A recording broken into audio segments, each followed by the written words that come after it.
ஆண்டு நாம் மகிமைப்படுவதாக. இந்த நாளில் தொடர்ந்து ஆண்டவருடைய வார்த்தையை டாக்டர் ராபர்ட் தங்கசாமி பாஸ்டர் அவர்களோடு நம்மோடு கூட கொண்டு வருவாங்க. Praise Lord pastor. Welcome pastor. Praise Lord brother. Thank you so much.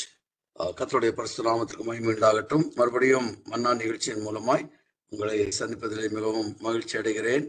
உங்களுடைய ஃபோனில் உள்ள ஸ்க்ரீனை நீங்கள் பார்ப்பீங்கன்னு சொன்னால் இஸ்ரவேலர் அதிகாலையிலே வந்து மன்னா பொறுக்குகிற ஒரு பிக்சரை நான் காரியங்களை டீச் பண்ணுது.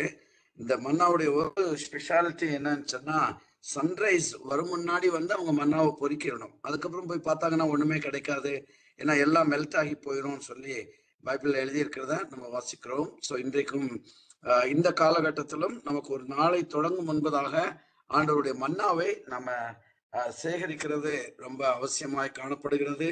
ஏன்னா காலையிலே இவங்க சேகரிச்சுட்டாங்கன்னா அன்னைக்கு முழுக்க அவங்களுக்கு கவலையே கிடையாது. Because this manna will feed them throughout the day. அவங்க என்ன செய்தாலும் அதே மாதிரி இன்றைக்கு நீங்க பல விதமான வேலைகள் நிமித்தமாய் பல இடங்களுக்கு பல காரியங்கள் நிமித்தமா போகலாம். ஆனா காலையில நீங்க கலெக்ட் பண்ணுகிற இந்த மன்னா உங்களுக்கு ஒரு பெரிய ஒரு ஆசீர்வாதத்தை கொண்டு வரும், வெற்றியை கொண்டு வரும். அதுல சந்தேகமே இல்லை. So I'm so glad you have joined. நீங்க இங்க வந்தது ரொம்ப மகிழ்ச்சி. கர்த்தர் நம்மை ஆசீர்வதிப்பாராக. நம்ம சங்கீதம் 62 நம்ம தியானிக்க போகிறோம். கவனமாக நம்ம கேட்கலாம். சங்கீதம் 62 நீங்க பாத்தீங்கன்னு சொன்னா முழுக்க முழுக்க நம்பிக்கையையும் விசுவாசத்தையும் வெளிப்படுத்துகிற ஒரு சங்கீதமாக இதுல காணப்படுகிறது. சாதாரணமா நிறைய சங்கீதங்கள், தாவீதுடைய சங்கீதங்கள் பார்க்கும்போது அழுது புலம்பி அந்த சங்கீதத்தை எழுதியிருப்பாரு. ஸோ ஆனா இதுல பாத்தீங்கன்னு சொன்னா இந்த சங்கீதத்துல தாவீது வந்து பயத்தை வெளிப்படுத்தல. ஓகே, பயம் இல்லைன்னு போட்டிருக்கிறேன். ஒரு அங்கலாய்ப்பை அவர் என்ன செய்யவில்லை, வெளிப்படுத்தல. இன்னொன்னு பாத்தீங்கன்னா விண்ணப்பமே இல்லாத ஒரு சங்கீதமாக நம்ம பார்க்கிறோம். நிறைய டேவிட்டுடைய சாம்ஸ் வந்து சாம்ஸ் ஆஃப் பிரேயரா தான் இருக்கும். ஓகே, விண்ணப்பங்கள் அடங்கிய ஒரு சங்கீதமாக காணப்படும். அங்கே பாத்தீங்கன்னா ஒரு விண்ணப்பத்தை கூட தேவனுக்கு முன்பதாக வைக்கவே இல்லை. நான் கீழே போட்டிருக்கிற கடினமான கால சூழ்நிலையிலே இந்த சங்கீதத்தை கட்டாயம் எழுதியிருக்கிறார். ஏன்னா டேவிட் வந்து எப்பவுமே ஒரு லைஃப்ல he was faced with enemies. அவருக்கு நிறைய எதிரிகள் இருந்ததை பார்க்கிறோம்.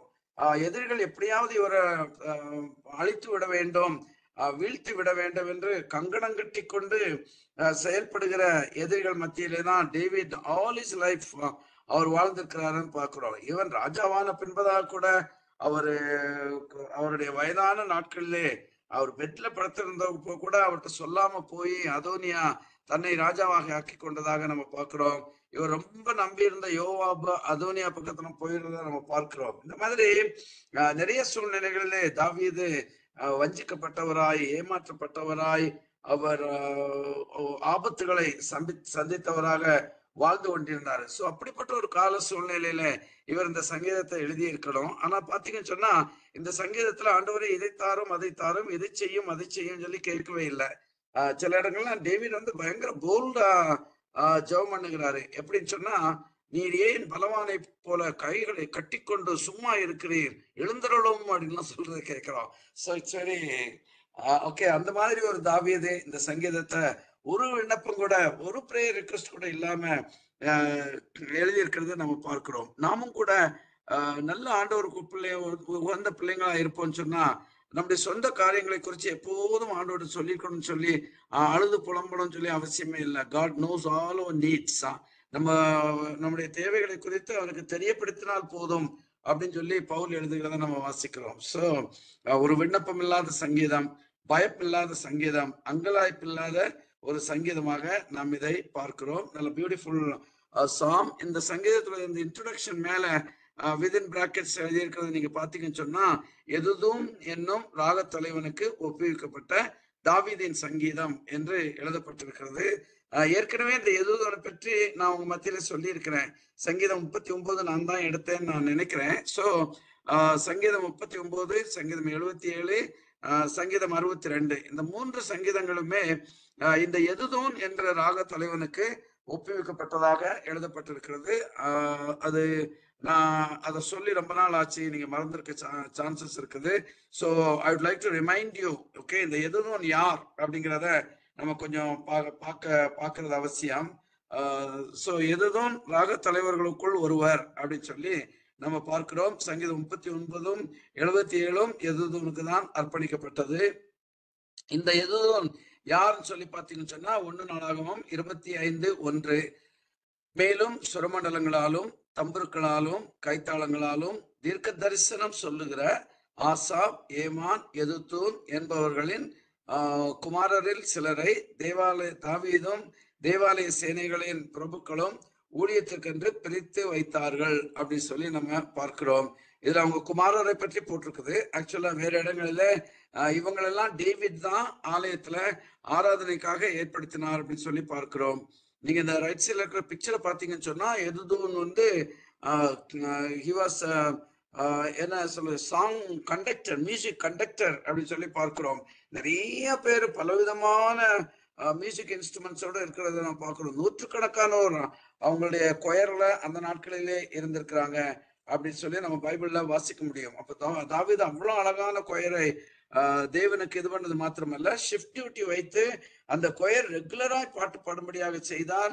அவங்களுக்குரிய பாட்டுக்களை எல்லாம் டேவிட் தான் மேக்சிமம் எழுதி கொடுக்கவும் செய்திருக்கிறார் அப்படின்னு சொல்லி நாம் பார்க்கிறோம். ஆசாப், ஏமான் எல்லாம் பாட்டுகள் எழுதியிருக்கிறாங்க. நம்ம பின்னாடி சங்கீதங்களிலே அவைகளை நாம பார்ப்போம். அப்ப பாருங்க, இவங்க வந்து they are not only music leaders, conductors, அவங்க தீர்க்க தரிசனமும் சொன்னாங்கன்னு சொல்லி பார்க்கிறோம். அப்ப எதுதூன் ஒரு தீர்க்க தரிசனம் தரிசியாகவும் இருந்தார். அவர் மியூசிக் கண்டக்ட் பண்ணுகிறவராகவும் இருந்தார் என்று சொல்லி நாம் பார்க்கிறோம். சோ அவர்கிட்ட இவர் என்ன செய்கிறாரு, இந்த பாடலை ஒப்புவித்து ஜனங்களுக்கு இதை கற்றுக் கொடுத்து இதுக்கு ஒரு டியூனை போட்டு ஓகே அத மியூசிக்கா அதுக்கேற்றபடி மியூசிக் எல்லாம் செட் பண்ணி எல்லாரையும் கண்டக்ட் பண்ணணும்னு சொல்லி எதுதனுக்கு ஒப்பு கொடுக்கிறதை நாம் இங்கே பார்க்கிறோம். இதுல பாத்தீங்கன்னு சொன்னா இந்த சங்கீதத்துடைய மெயின் இதுவே அந்த தீம் என்னன்னு சொல்லி பாத்தீங்கன்னா, தேவனை இல்லாமல் வேறு கதி இல்லை அப்படிங்கிறத டேவிட் ரொம்ப கிளியரா வெளிப்படுத்துகிறாரு. அருமையானவர்களே, இந்த ஒரு ஆட்டிடியூட் நமக்குள்ள இன்னைக்கு வந்துச்சுன்னு சொன்னா நமக்கு லைஃப்ல நிறைய சுச்சுவேஷன்ஸ ஈஸியா மீட் பண்ணிட்டு நம்ம போயிட்டே இருக்கலாம். எல்லாத்தையும் நம்ம தேவன் கையில கொடுத்துட்டு போயிட்டே இருக்கலாம். ஏன்னா தேவன் அவ்வளவு தூரம் நமக்கு உதவி செய்கிற நல்ல தேவனாக இருக்கிறாரு. அந்த 1வது வசனம் துவங்கும் போது பாருங்கன்னா, தேவனையே நோக்கி என் ஆத்மா அமர்ந்திருக்கிறது, அவரால் என் ரட்சிப்பு வரும். அதாவது அவரால் தான் என் ரட்சிப்பு வர முடியும். 2வது வசனத்தை பாத்தீங்கன்னா, அவரே என் கண்மலையும். பாருங்க, அப்போ தேவனை தன்னுடைய வாழ்க்கையிலே முக்கியப்படுத்தி ஒரு மனிதனாக நம்ம தாவீதை பார்க்கிறோம். ஒரு இடத்துல எழுதியிருக்கிறார், நான் கர்த்தரை எப்பொழுதும் எனக்கு முன்பதாக வைத்திருக்கிறேன், நான் அசைக்கப்படுவதில்லை என்று எழுதியிருக்கிறதை நம்ம வாசிக்கிறோம். சோ எப்பொழுதுமே டேவிட் வந்து காடை முன்னிறுத்தி தான் எல்லாவற்றையுமே செய்தார். 100% he believed in God. ஒரு யுத்தத்துக்கு போகணும்னு சொன்னா தாவீது வந்து தேவனிடத்துல கேட்டுட்டு போறாரு. ஒரு முறை இவங்க யுத்தத்துக்கு போறதுக்காக தாவீது தேவனிடத்துல கேட்டாரு. தேவன் போ அப்படிங்கிறாரு. ஆனா கூட இருக்கிறவங்க என்ன சொல்றாங்க, ஐயோ தாவீது, நம்ம ரொம்ப ஸ்மால் நம்பரா இருக்கிறோம், அவங்க பெரிய ஆர்மி, நம்மளால போக முடியாதுப்பா, வேண்டாம் அப்படின்னு சொல்லி கூட இருக்கிறவங்க டிஸ்கரேஜ் பண்றாங்க. டேவிட் என்ன செய்யறாரு தெரியுமா, திரும்பவும் ஆண்டவர்கிட்ட வராரு. ஆண்டவரே மறுபடியும் கேட்கிறாரு, can I go for this battle, எதிரிகளை ஒப்பு கொடுப்பீங்களான்னு சொல்லி. தேவன் மறுபடியும் அவர் கோபப்படல. தேவன் மறுபடியும் சொல்றாரு, போ தாவீது போ, நான் என்ன செய்றேன், அவங்கள உன் காரியத்துல ஒப்பு கொடுக்கிறேன் என்று ஆண்டவர் சொல்லி இது பண்ணிருப்பார். சோ தேவனையே மையமாக வைத்து ஒரு வாழ்க்கை வாழுகிறாரு. இந்த சங்கீதத்துல பாத்தீங்கன்னு சொன்னா 4 முறை இது வருகிறது. 1வது வசனம், தேவனையே நோக்கி என் ஆத்மா அமர்ந்திருக்கிறது. 2வது வசனம், அவரே, நல்லா கவனிக்கணும், ஓகே, அந்த ஏகாரம் போட்டு எழுதும் போதே எவ்வளவு இம்பார்ட்டன்ஸ் அப்படிங்கிறத நம்ம புரிந்து கொள்ளணும். அவரே என் கண்மலை, அதாவது எனக்கு I don't have another rock to go and take shelter, நான் போய் தஞ்சம் புகுந்து கொள்ளுறதுக்கு இன்னொரு கண்மலை இந்த உலகத்துல கிடையவே கிடையாதுன்னு சொல்லி சொல்றாங்க. அன்னைக்கு ஒரு எதுல இந்த ஒபிச்சுவரி போடுவாங்களே, யாராவது செத்த உடனே அந்த இரங்கல் செய்தி போடுவாங்க இல்லையா, அதுல என் ஒய்ஃப் தான் எனக்கு எடுத்து காட்டினாங்க. அதுல போட்டிருக்கிறாங்க, ஒரு ஆள் யாரோ செத்து போயிட்டாரு, இமயம் சரிந்தது என்று எழுதியிருக்கிறாங்க. ஓகே, சோ மனுஷனுக்கு போய் நம்ம ஒரு இமயமலை மாதிரி நம்ம சரிந்து ஒண்ணும் இல்லாம போயிடுவான். பட் கர்த்தர் எப்போதும் இருக்கிறவர். Okay, is constantly over there for us. So அவரே என் கண்மலையா இருக்கிறாரு. என்று சொல்லி எழுதுகிறதை பார்க்கிறோம். 5வது வசனத்திலே என் ஆத்மாவே தேவனையே நோக்கி அமர்ந்துரு. மறுபடியும் அதையே சொல்றாரு. So he's talking to his soul. தேவனையே அப்படின்னு சொல்லி எழுதியிருக்கிறதை பார்க்கிறோம். 6வது வசனம் அவரே என் கன்மலையும் என் ரட்சிப்பும் என் உயர்ந்த அடைக்கலமானவர் என்று எழுதியிருக்கிறதை நம்ம வாசிக்கிறோம். சர்மையானவர்களே, நம்ம தேவனை மையப்படுத்தி நம்முடைய வாழ்க்கையை அமைப்பது ரொம்ப அவசியமாய் காணப்படுகிறது.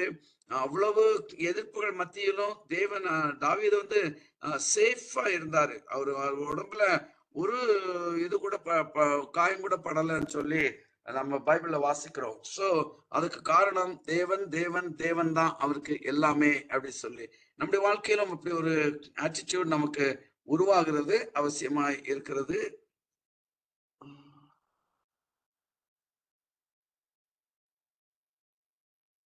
ஓகே, வசனம் 1, 2 வாசிக்கிற மறுபடியும்.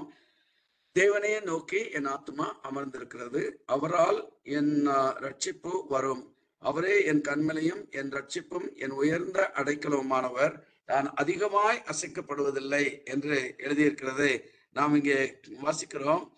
பாருங்க, ஒரு 5 காரியங்களை அவர் இங்கே சொல்லுகிறதை பார்க்கிறோம். என் ஆத்மா அமர்ந்திருக்கிறது அப்படின்னு, அதாவது என் ஆத்மா அமைதலா இருக்கிறது. அமர்ந்திருக்கிறதுன்னு சொன்னால் அமைதலா இருக்கிறது அப்படின்னு சொல்லி அர்த்தம். ஓகே, அங்குமுகமாக அங்கலாய்க்கவில்லை அப்படிங்கிறாரு.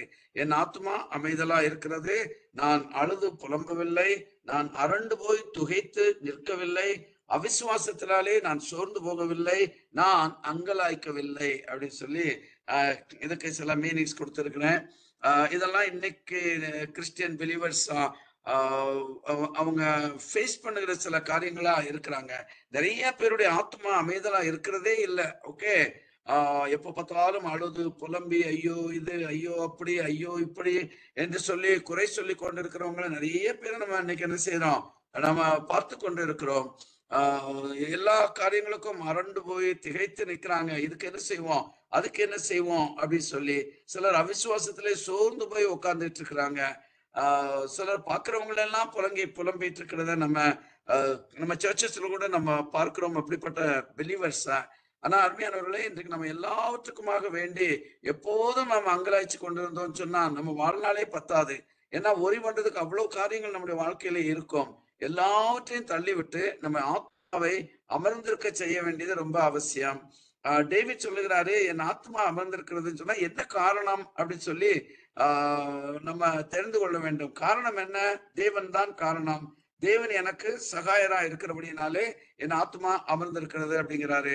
சங்கீதம் 46:10 சொல்லுகிறது, நீங்கள் அமர்ந்திருந்து நானே தேவன் என்று அறிந்து கொள்ளுங்கள் அப்படின்னு சொல்லி.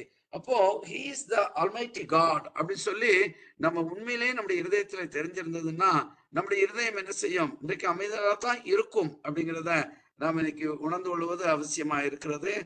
2 நாளாகமும் 14 போன வாரத்திலோட பாஸ்டருடைய மெசேஜோட மெயின் இதுவாக இருந்தது. இந்த யுத்தத்தை பண்ணுகிறவர்கள் நீங்கள் அல்ல, யூதா மனுஷரே, எருசலேம் ஜனங்களே, நீங்கள் தரித்து நின்று கர்த்தர் உங்களுக்கு செய்யும் ரட்சிப்பை பாருங்கள். அந்த தரித்து நின்றும் அமர்ந்திருக்கிறதும் அமைதலா இருக்கிறதும் எல்லாம் ஒண்ணுதான். ஓகே, அங்க இங்கேயும் ஓடி ஓடி ஓகே ஏதாவது நான் செய்திருவேன் அதை செய்திருவேன்னு சொல்லி நீங்க நினைக்காதீங்க. ஜஸ்ட் கீப் குவைட்டா, அமைதலா இருந்து நான் உங்களுக்கு செய்கிறதை பாருங்கள் அப்படின்னு சொல்லி ஆண்டவர் சொல்லியிருக்க. இந்த மாதிரி நிறைய வசனங்கள் நீங்க பைபிள்ல வாசிக்கலாம். அதெல்லாம் நீங்க போட்டுருந்தோம்னு சொன்னா நமக்கு டைம் பத்தாது. சோ டேவிட் சொல்றாரு, என் ஆத்மா அமர்ந்திருக்கிறது அப்படின்னு சொன்னா காரணம் என்ன? கர்த்தரால் என்னுடைய ரட்சிப்பு வரும் அப்படின்னு சொல்லி தெளிவாய் அவர் சொல்லி இருக்கிறதை நாம் இங்கே வாசிக்கிறோம். அப்போ ஆண்டவர் தான் எனக்கு சகாயர், அவர் தான் என்னுடைய ரட்சிப்பு அப்படிங்கிற நம்பிக்கை நமக்கு இருந்துச்சுன்னா இன்னைக்கு நம்முடைய ஆத்மாவும் நமது அமைதலா இருக்கும் அப்படின்னு சொல்லி நம்ம பார்க்கலாம். பாருங்க, அவர் சொல்லுகிறாரு தன்னுடைய முழு நம்பிக்கை பிக்சர் நீங்க பாத்தீங்கன்னு சொன்னா, ஒரு குழந்தை வந்து அப்பா மேல என்ன செய்யலாம், உயரமான இடத்துல நிக்கிறான், அப்படியே குதிச்சுறத நாம் பார்க்கிறோம். ஆக்சுவலா நான் என்னுடைய சன்ஸ் எல்லாம் சின்ன வயசுல ஸ்பெஷலி யங்கர் சன் ஏதாவது உயரமான இடத்துல எப்பவுமே அவனை எங்க கொண்டு போனாலும் உயரத்தான் நிறுத்தணும். நாங்க எங்கேயாவது ஃப்ரெண்ட்ஸ்கிட்ட பேசியிருந்தா, daddy put me on the karma, on top of the karma. So அவனுக்கு கார் மேல என்ன வச்சிருப்பேன். சில நேரத்துல அங்கிருந்து டமால்னு மேல குதிச்சிருவான், எனக்கே ஆச்சரியமா இருக்கும். ஸோ அவ்வளவு தூரம் ஒரு கான்ஃபிடன்ஸ், அவ்வளவு தூரம் ஒரு ட்ரஸ்ட் அப்படி சொல்லி நம்ம பார்க்கிறோம். இந்த மாதிரி ஒரு ட்ரஸ்ட் தான் டேவிடுக்கு தேவன் மேலே இருந்தது அப்படி சொல்லி நம்ம பார்க்கிறோம். அருமையானவர்களே, நம்ம இந்த மாதிரி ஆண்டவரை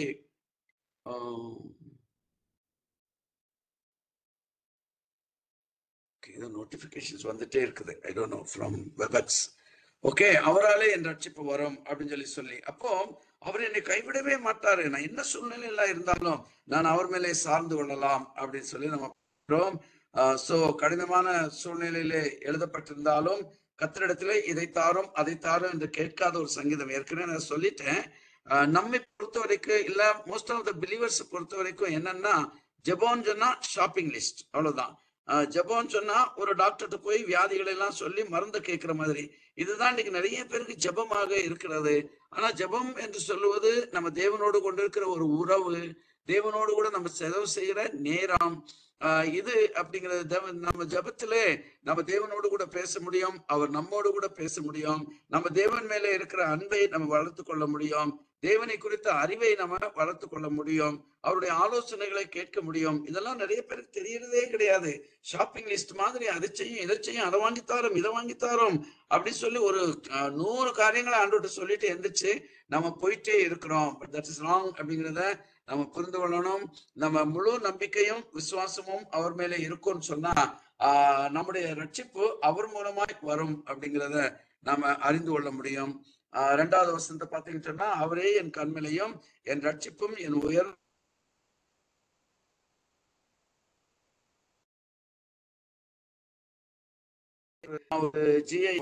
ஒரு பிக்சர் ஒண்ணு நீங்க போட்டிருக்கிறேன்.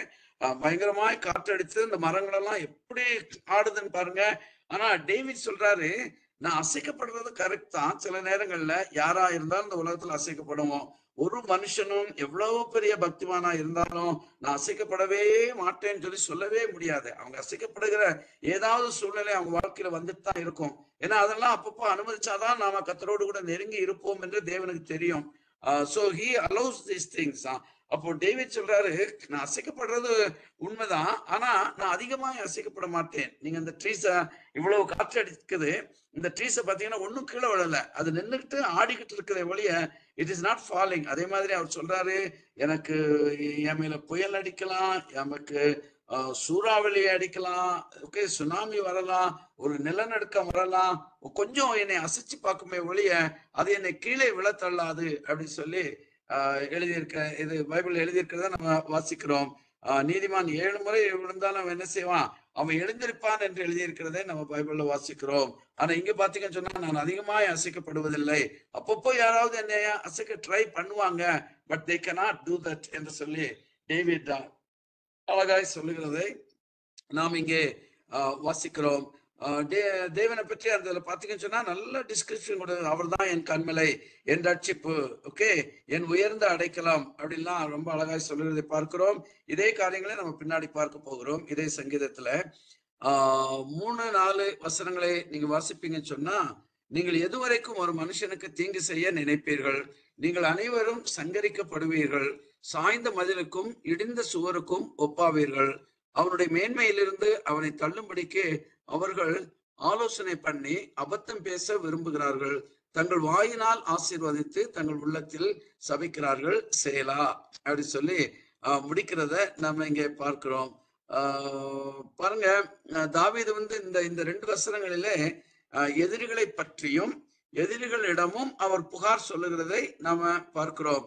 முதல்ல எதிரிகளை பற்றி பேசுறாரு, அவங்க எப்படிப்பட்டவங்க அப்படின்னு சொல்லி.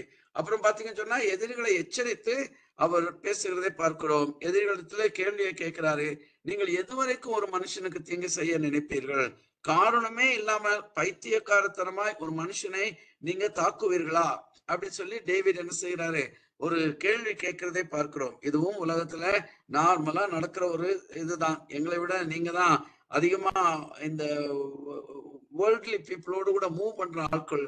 நீங்க வெளியே போய் வேலை செய்றீங்க, பல விதமான ஜனங்களை நீங்க சந்திக்கிறீங்க. சிலர்லாம் பாத்தீங்கன்னு சொன்னா காரணமே இல்லாம உங்களை பகைக்கிறவங்களா இருப்பாங்க. நாங்களும் உலக வேலை செய்து செக்குலர் ஜாப் செய்துதான் நாங்க ஊழியத்துக்கு வந்திருக்கிறோம். ஸோ வி ஆல்சோ நோ, சிலர்லாம் ஒரு காரணம் இல்லாம நம்மை பகைப்பாங்க. நம்மை குறித்து புகார் சொல்லுவாங்க. இங்கேயும் அங்கேயும் போய் அவன் இப்படி இப்படின்னு சொல்லி சொல்லி அவதூறு பேசி தெரிகிற நிறைய பேரை நீங்களும் சந்திச்சிருப்பீங்க. அப்போ டேவிட் கேட்கிறாரு, நீங்க ஏன் இப்படி இருக்கிறீங்க? Okay, what is your benefit தான், இதை செய்யறதுனால உங்களுக்கு என்ன கிடைக்க போகிறது அப்படின்னு சொல்லி கேட்கிறாரு. சோ இவங்க எப்படியாவது தாவீதுக்கு தீங்கு செய்யணும். இதுக்கு மெயின் ரீசனே பொறாமையாகத்தான் இருக்கணும். ஏன்னா தாவீது எந்த நிலைமையில இருந்தார், எந்த நிலைமைக்கு கர்த்தர் அவரை உயர்த்தி இருக்கிறார் அப்படிங்கிறத சத்துருக்கள் பாக்குறாங்க. அதனால எப்படியாவது இவனை வீழ்த்தி விட வேண்டும் அப்படின்னு சொல்லி கங்கணம் கட்டி கொண்டு தாவீதுக்கு விரோதமாய் வருகிறதை நாம் இங்கே பார்க்கிறோம். காரணமே இல்லாம அவரை தாக்குகிறார்கள் அப்படி சொல்லி நம்ம பார்க்கிறோம். ஏற்கனவே நம்ம ஒரு சங்கீதத்துல நம்ம பார்த்தப்போ தாவீதுடைய சொந்த அந்த அந்த ஜூடா ட்ரைபில இருக்கிறவங்க, தாவீது யூத கோத்திரத்தை சேர்ந்தவர். தாவீது ஒரு இடத்துல போய் ஒளிஞ்சிருந்தப்போ தன்னுடைய சொந்த ஜனங்கள் மத்தியிலே போறாரு, யூத கோத்திரத்தின் மத்தியிலே. ஆனா அந்த யூத கோத்திரத்துல உள்ள இவரோட ரிலேட்டிவ்ஸே போய் சவுல்ட்ட காமிச்சு கொடுத்துடுறாங்க. ஓகே, தாவீது இங்கதான் இருக்கிறாங்க, நீங்க வாங்க, நாங்க பிடிச்சு உங்க கையில ஒப்பு கொடுக்குறோம் அப்படின்னு சொல்ற அளவுக்கு தேவர் பேட் அப்படி சொல்லி நம்ம பார்க்கிறோம். சோ நம்ம நம்பி இருக்கிற யாரா இருந்தாலும் நமக்கு எதிராக வருவதற்கு வாய்ப்புகள் உண்டு அப்படி சொல்லி சொல்றாரு. அதே நேரத்துல எதிரிகளிடத்துல ஒரு கேள்வியை கேட்டு எதிரிகளுக்கு எச்சரிக்கையும் டேவிட் கொடுக்கிறதை நீங்க நம்ம வாசிக்கிறோம். நீங்கள் அனைவரும் சங்கரிக்கப்படுவீர்கள் அப்படி சொல்லி எழுதியிருக்கிறதை பார்க்கிறோம். அருமையானவர்களே, ஒரு நீதிமானை பகைக்கிற யாருமே இந்த உலகத்துல நல்லா இருக்கவே முடியாது. அதை நன்றாய் புரிந்து கொள்ள வேண்டும். ஆனா நாம நீதிமானா இருக்கணும். நம்ம நீதிமானா இருந்து இந்த உலகத்துல யாராவது நம்ம பகைத்தால் நம்ம ஆண்டோட்ட சொன்னா போதும், ஆண்டவர் அவங்கள he will take care of them. இந்த மாதிரி நிறைய சாட்சிகள் எங்களுடைய வாழ்க்கையிலே இருக்கிறது. சாய்ந்த மதிலுக்கும் இடிந்த சுவருக்கும் ஒப்பாவீர்கள் அப்படின்னு சொல்லி எழுதி இருக்கிறதை பார்க்கிறோம். இப்போ நீங்க பார்த்தா நல்லா கான்கிரீட் வால் மாதிரி அழகா இருக்கிறீங்க. ஓகே, ஆர்சிசி எல்லாம் போட்டு ரொம்ப ஸ்ட்ராங்கா இருக்கிறீங்க. பட் வெரி சூன் நீங்க சாய்ந்த மதிலுக்கு ஒப்பாக நீங்க மாறிடுவீங்க, இடிந்த சுவருக்கு ஒப்பாக மாறிடுவீங்க அப்படின்னு சொல்லி சிலர்லாம் பாத்தீங்கன்னு சொன்னா ஊர்லயே ஆட்கள் சொன்னாங்க, ஒரு காலத்துல எப்படி ஓஹோ ஆஹா ஓஹோன்னு இருந்தான், இப்ப பாருங்க அவன் குடும்பமே குட்டிச்சவர் ஆயிடுச்சும்பாங்க. சோ அந்த மாதிரி நீங்க இப்போ ஆஹா ஓஹோன்னு இருக்கிறீங்க. ஆனா நீங்க என்னை நீங்க எனக்கு தேவையில்லாம தீங்கு செய்துட்டே இருந்தீங்கன்னா கர்த்தர் ஒரு நாள் நீங்க இடிந்த சுவரை போல மாறி விடுவீர்கள் அப்படின்னு சொல்லி பார்க்கிறோம். பாருங்க, பெருமையினாலே சிலர் உப்பி இருப்பாங்க. இல்லையா, they will be puffed up. நான் அப்படி நான் இப்படி அப்படின்னு சொல்லி சொல்லுகிற ஆட்கள் இருக்கிறாங்க. அப்ப டேவிடுக்கு விரோதமாய் வந்தவங்க எல்லாம் இந்த மாதிரி பெருமையினாலே உப்பி இருந்தவங்க. ஆனா அவங்க நனைந்து உப்பி இருக்கிற ஒரு சுவர் போல டேவிட் அவரை என்ன செய்யறாரு, வர்ணிக்கிறதை நம்ம பார்க்கிறோம். எந்த நேரத்திலும் அவங்க இடிந்து விழுந்து விடுவாங்க. துன்மார்க்கரை பற்றி பைபிள் அப்படிதான் போட்டிருக்குது. இன்னைக்கு ஆகா ஓகோன்னு பெரிய இதா இருப்பான், படாடோபமா இருப்பான். ஆனா நாளைக்கு போய் விசாரிச்சிங்கன்னு சொன்னா அவன் இருந்த இடமே தெரியாது, எங்க போனான்னு சொல்லி அப்படின்னு இருக்கிறது நம்ம வேதத்திலே வாசிக்கிறோம். சோ இப்பாக டேவிட் தனக்கு தீங்கு செய்கிற இடத்துல ஒரு கேள்வியும் கேட்கிறாரு, அவர்களுக்கு ஒரு எச்சரிக்கையும் கொடுத்திருக்கிறாரு சொல்லி பார்க்கிறோம். பாருங்க, டேவிடுக்கு விரோதமாய் வருகிறவங்க ஒரே காரணத்துக்காக தான் கூட்டம் கூடுறாங்க, எப்படியாவது ஒரு நீதிமானை வீழ்த்தி விட வேண்டும் அப்படிங்கிறதுதான் அவங்களுடைய நோக்கமாக இருக்கிறதுன்னு சொல்லி பார்க்கிறோம்.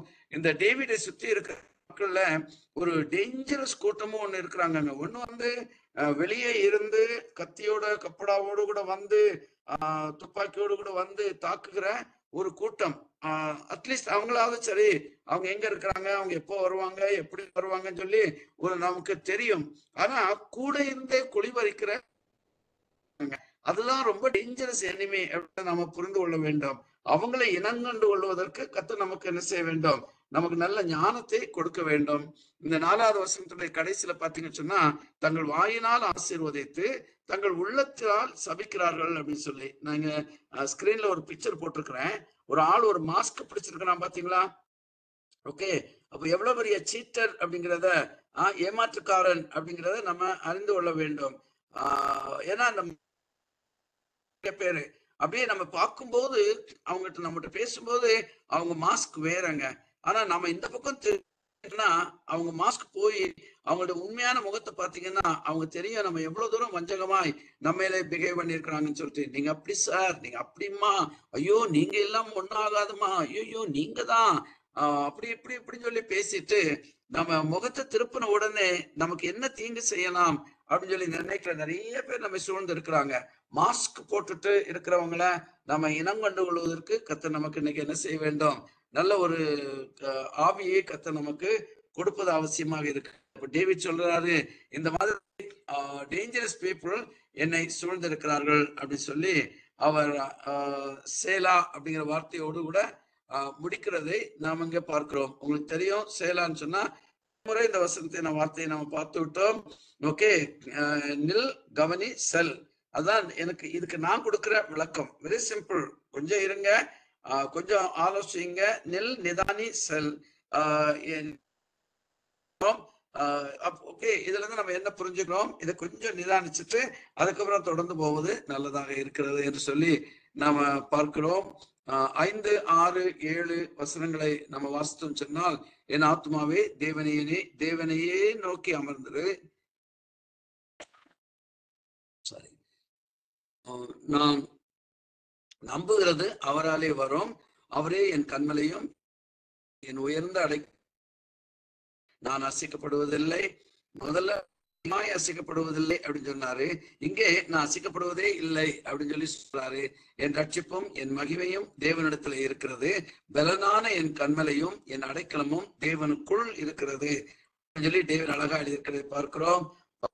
இதுல தாவீதுடைய ஒரு ஆழ்ந்த அமைதியும் ஒரு அயராத நம்பிக்கையும் நாம் இந்த வசனங்களிலே நாம பார்க்கிறோம்.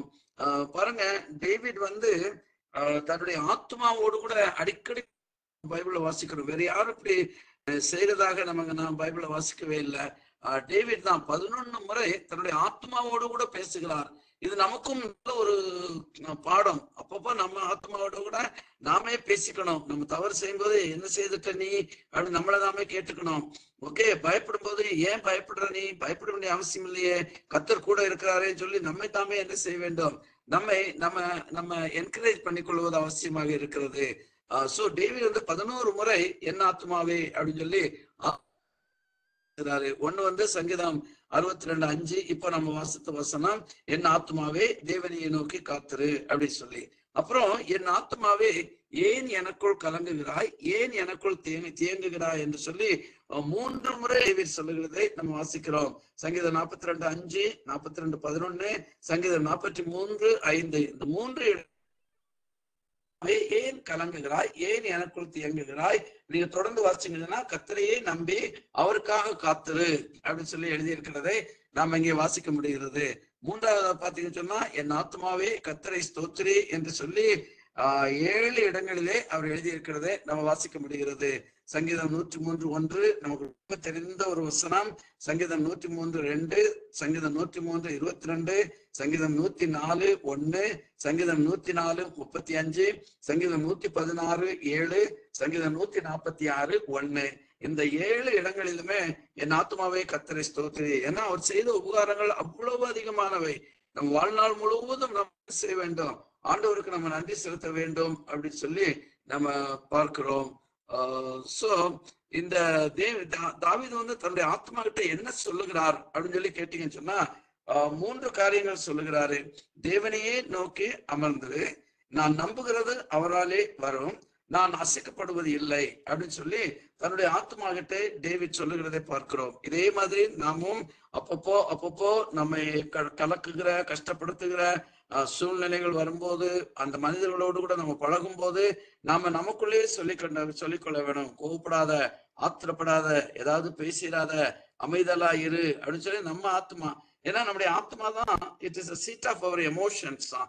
நம்முடைய உணர்ச்சிகளின் உறைவிடமே நம்முடைய ஆத்மா தான். சோ ஆத்மா கிட்ட நம்ம அப்பப்போ நம்ம ஆவியிலே பேசி அதை அடக்கி வைப்பது நலமாக இருக்கிறது. அது மாத்திரமல்ல, தாவீதுடைய விசுவாச அறிக்கை ஏற்கனவே மற்ற வசனங்கள் இது வந்திருக்குது. ஆனா ஒரு 6 காரியங்களை நான் இங்கே போட்டிருக்கிறேன். அவர் சொல்லுகிறாரு, தேவன் என்னுடைய கண்மலை அப்படிங்கிறாரு. கண்மலை வந்து அசையாதுங்க. கண்மலை வந்து எப்பவுமே அங்கதான் இருக்கும். யாரும் போய் கண்மலையை எடுத்துக்கொண்டு போய் இல்லையா திருடிட்டு கொண்டு போயிட முடியாது. யாரும் கண்மலையை போய் மறைச்சு ஒரு சோரை என்ன செய்ய முடியாது, கட்டிட முடியாது. சாரி, ஒரு செகண்ட்.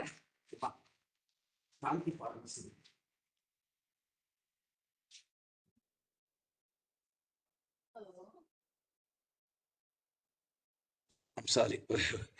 ஓகே. அப்போ ஒரு கண்மலை, அதே நேரத்துல பாத்தீங்கன்னு சொன்னா ஒரு கண்மலை, அது ஒரு ஒரு ஒரு கண்மலைன்னு சொல்லி பாத்தீங்கன்னா ஒரு ஜடப்பொருள் அது. அது வந்து அசையாது, அப்படியே ஸ்ட்ராங்கா இருக்கும், ஹெவியா இருக்கும் அப்படிங்கிறது மாத்திரமல்ல, ஒரு ஆக்சுவல் கண்மலையை பார்த்தீங்கன்னு சொன்னா அதுக்கு உணர்ச்சிகளே இருக்காது. அதுகிட்ட போய் ஏதாவது பேசினா உங்ககிட்ட திரும்ப பேசவா செய்யும். ஆனா நம்முடைய தேவன் கண்மலையை போல இருக்கிறாரு அப்படிங்கிறத புரிந்து கொள்ள வேண்டும். அவர் அசைய மாட்டாரு, உறுதியாய் இருப்பாரு. அதே நேரத்துல ஆண்டவர் இரக்கமுள்ள ஒரு தகப்பனாக, நம்முடைய கண்ணீரை துடைக்கிற ஒரு தாயாக இருக்கிறாரு அப்படிங்கறத நம்ம என்ன செய்யக்கூடாது, நம்ம மறந்து போய்விடக் கூடாது. அவர் அவர்தான் என்னுடைய ரட்சிப்பு அப்படின்னு சொல்லி சொல்லுகிறதை பார்க்கிறோம். அவர்தான் என்னுடைய உயர்ந்த அடைக்கலமானவர் அப்படின்னு சொல்லி எழுதியிருக்கிறாரு. அவர்தான் என்னுடைய மகிமைன்னு சொல்றாரு. அவர்தான் என் பலனான கண்மலை. முதல்ல என் கண்மலைங்கிறாரு, அப்புறம் என் பலனான கண்மலை அப்படிங்கிறாரு. அப்புறம் என் பலனான என் அடைக்கலம்ங்கிறாரு. முதல்ல அடைக்கலம், உயர்ந்த அடைக்கலம்ங்கிறாரு. இப்போ பலனான அடைக்கலம் என்று சொல்லி இருக்கிறதை பார்க்கிறோம். உங்களுக்கு தெரியும், பழைய ஏற்பாட்டிலே மோசேட்ட தேவன் சொன்னாரு, இஸ்ரவேல் ஜனங்கள் தங்களுக்கு கொடுக்கப்பட்ட தேசத்திலே அவங்க போய் அதை சுதந்திரித்துக் கொள்ளும் போது அவங்க அடைக்கல பட்டணங்களை கட்ட வேண்டும் அப்படின்லாம் ஆண்டவர் சொல்றாரு. எதுக்கு? ஒருவன் தவறு செய்து அவன் மேலே குற்றம் சுமந்தால், அதாவது ஸ்பெஷலி மர்டர் அந்த மாதிரி காரியங்கள், அவன் சாகணும், அவனுக்கு கொலை குற்றம் அவன் மேலே வந்தால் அவன் தப்பித்துக் கொள்வதற்காக அடைக்கல பட்டணத்துக்கு போகணும்னு சொல்லி அடைக்கல பட்டணங்களை தேவன் உருவாக்க சொன்னார் அப்படின்னு சொல்லி நம்ம பார்க்கிறோம். சோ இங்க பாத்தீங்கன்னு சொன்னா, இங்க தேவன் நமக்கு இப்படி ஒரு அடைக்கல பட்டணமாக இருக்கிறாரு. நம்ம உயிர் பிழைத்துக் கொள்ளணும்னு சொன்னா அவர்கிட்ட தான் நாம போகணும். ஒரு வசனம் இருக்குது, எங்கன்னு சொல்ல தேவன் சொல்றாரு, என்னை தேடுங்கள் அப்பொழுது பிழைப்பீர்கள் அப்படிங்கிறாரு. அப்ப இந்த உலகத்திலே நம்ம ஆவிக்குரிய ரீதியிலும் சரீர பிரகாரமான ரீதியிலும் நம்ம பிழைத்திருக்கணும்னு சொன்னா நம்ம கட்டாயமாக நம்ம கர்த்தரை தேட வேண்டும் அப்படிங்கிறத நாம புரிந்து கொள்ளுகிறது அவசியமாக இருக்கிறது. சோ தன்னுடைய ஆத்மாவிடத்துல பேசுகிறார், அவர் விசுவாச அறிக்கை செய்கிறார் அப்படின்னு சொல்லி நம்ம பார்க்கிறோம். வசனம் 8, ஜனங்களே எக்காலத்திலும் அவரை நம்புங்கள், அவர் சமூகத்தில் உங்கள் இருதயத்தை ஊற்றி விடுங்கள், தேவன் நமக்கு அடைக்கலமானவர். திரும்ப திரும்ப அந்த அடைக்கலம் அப்படிங்கிற வேர்டை எத்தனை முறை அவர் ரிப்பீட் பண்ணுகிறாருன்னு சொல்லி பாருங்க. நான் ஒரு பியூட்டிஃபுல் பிக்சர் ஒன்று போட்டிருந்தேன் கொஞ்சம் முன்னாடி. பாத்தீங்கன்னு சொன்னா ஒரு ஒரு குழந்தை வந்து இயேசுடைய மடியிலே அப்படியே சாஞ்சு அவ்வளவு அமைதியா சந்தோஷமாக இருக்கிறத அந்த முதல் 1-2 வசனங்களிலே நான் போட்டிருக்கிறேன்.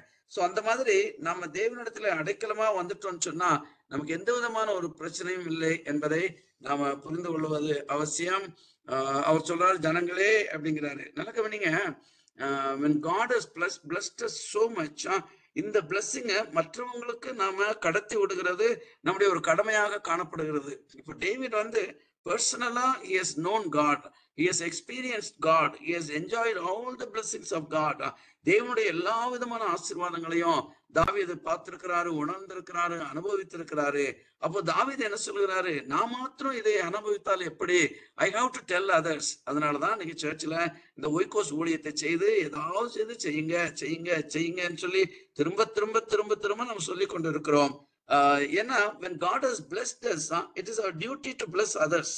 நன்றாய் புரிந்து கொள்ள வேண்டும். அப்ப டேவிட் என்ன சொல்லுகிறாரு, நான் அவரை நம்புறேன்ப்பா, நான் பிழைச்சிருக்கிறேன், நான் பத்திரமா இருக்கிறேன், என் எதிரிகள் எல்லாம் கர்த்தர் பார்த்துக்கிறாரு, என்னுடைய சூழ்நிலைகள் எல்லாம் ஆண்டவர் பார்த்துக்கிறாரு, இன்னைக்கு நான் நல்லா இருக்கிறேன், காரணம் கர்த்தரை நான் நம்பி இருக்கிறேன். அதே மாதிரி நீங்க என்ன செய்யுங்க, நீங்களும் அவரை நம்புங்க, எக்காலத்திலையும் அவரை நம்புங்க, சூழ்நிலைகளுக்காக நம்ப வேண்டாம். For everything believe God, at all times believe him அப்படின்னு சொல்லி அவர் அங்கே சொல்லுகிறதை பார்க்கிறோம். அவர் சமூகத்தில் உங்கள் இருதயத்தை ஊற்றி விடுங்கள். டேவிட் சொல்றாரு, நான் என் இருதயத்தை ஊற்றினேன்ப்பா, கர்த்தர் கேட்டு எனக்கு உதவி செய்தாரு. அப்போ உங்களுக்கு ஒரு பிரச்சனையா, உங்க இருதயத்தை ஊற்றுங்க. இங்கே அண்ணாள் வந்து இருதயத்தை ஊற்றி ஜெபிக்கிற ஒரு பிக்சர் நான் போட்டிருக்கிறேன். ஏலி வந்து அங்கிருந்து சபிக்கிறாரு, காலையிலேயே டாஸ்மாக் போயிட்டு வந்திருக்கா அந்த பொம்பளை, உருப்படுவாளா, இவளெல்லாம் டெம்பிளுக்குள்ள விடக்கூடாதுன்னு சொல்லி நினைச்சிட்டு இருக்கிறாரு. ஆனா இருதயத்தை ஊற்றி ஜெபித்தேன் அப்படின்னு 1 சாமுவேல் 1:15 அவங்களே சொல்றாங்க. அதற்கு அண்ணாள் பிரதித்திரமாக, அப்படி இல்லை ஆண்டவனே, நான் மனக்கிலேசம் உள்ள ஸ்திரீ, நான் திராட்சரசமாகலும் மதுவாகலும் குடிக்கவில்லை, நான் கர்த்தருடைய சந்நிதியில் என் இருதயத்தை ஊற்றி விட்டேன். அப்ப நம்ம ஹார்ட்டை வந்து when we go to God in prayer, we have to empty our heart. நன்றாய் புரிந்து கொள்ள வேண்டும். So இஸ் வெரி இம்பார்ட்டன்டா. தேவன் நமக்கு அடைக்கலமா இருக்கிறார். அப்ப டேவிட் சொல்றாரு, எனக்கு அவர் அடைக்கலமா இருந்தா உங்களுக்கும் அடைக்கலமா தாங்க இருப்பாருன்னு சொல்லி ஜனங்களிடத்துல சொல்லுகிறதே நம்ம பார்க்கிறோம். இன்னைக்கு எத்தனையோ ஜனங்கள் எவ்வளவோ கஷ்டங்கள்ல இருக்காங்க, பார்த்துட்டு தான் இருக்கிறோம். ஆனா நம்ம சும்மா இருந்துட்டு இருக்கிறோம். அவங்க கிட்ட போய் எனக்கு அடைக்கலமான ஆண்டவர் உனக்கு தஞ்சமா இருப்பார் என்று சொல்லி சொல்ல வேண்டும். 22:4 கொடூரமானவர்களின் சீரல் மதிலை மோதி அடிக்கிற பெருவெள்ளத்தை போல இருக்கையில் நீர் ஏழைக்கு பலனும் நெருக்கப்படுகிற எளியவனுக்கு திடனும் பெருவெள்ளத்துக்கு தப்பும் அடைக்கலவுமாம் வெயிலுக்கு உதங்கும் நிழலுமா நீர் அப்படி சொல்லி எழுதியிருக்கிறத பார்க்கிறோம். அப்போ டேவிட் வந்து மற்றவங்கிட்ட சொல்றாரு. அதே மாதிரி நாமும் உலகத்துல கஷ்டப்படுகிற மக்களை பார்த்து அவங்களுக்கு விடுதலை இயேசுதான் அப்படின்னு சொல்லி பார்க்கிறோம். கடைசியாக சும்மா ஒரு ஜோக்குக்காக அண்ணாளுக்கு லெஃப்ட் சைட்ல பாத்தீங்கன்னா நான் சர்க்கிள் பண்ணி ஒரு ஹேண்ட்பேக் போட்டிருக்கிறேன். அம்மா அண்ணாள் 3000 வருஷத்துக்கு முன்னாடி நல்ல ஸ்டைலிஷ் ஹேண்ட்பேக் வச்சிருக்கிறாங்க. Right? So there's nothing wrong. சும்மா ஒரு ஜோக்காக சொன்னேன். So God bless you all. ரொம்ப சந்தோஷம் நீங்க வசனங்களை கேட்டது. நான் சீக்கிரமாவே முடிக்கிறேன், ஏன்னா we may be locked off. So over to you, Brother Daniel.